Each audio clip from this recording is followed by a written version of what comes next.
Désigné le 1er avril dernier par le tribunal de commerce de Lisieux avec l'avis favorable du CCE. 2 mois et demi après, le repreneur n'a pas tenu toutes ses promesses. Ses apports en trésorerie sont nettement insuffisants et les salariés au chômage partiel.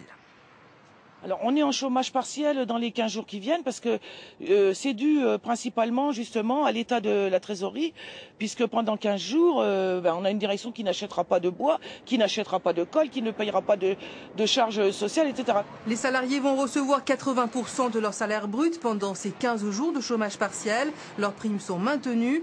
Hier, 600 000 € ont été versés par le repreneur, mais il faudrait beaucoup plus, 3 à 4 millions d'euros. Les salariés veulent de solides garanties pour la reprise en septembre. Le conseil que j'ai pu donner ce matin au comité central d'entreprise était d'engager, comme le prévoit la loi de 1984, une procédure d'alerte pour que pendant les vacances on fasse le point sur la situation de l'entreprise, de ces 3 sites, et d'être force de proposition à la rentrée pour éviter un plan de restructuration, bien que le repreneur se soit engagé devant le tribunal de commerce à ne licencier personne pendant 3 ans. Le repreneur s'est également engagé à investir 20 millions d'euros par an pour développer l'outil de production en France, ce qui n'a pas été fait pour le moment.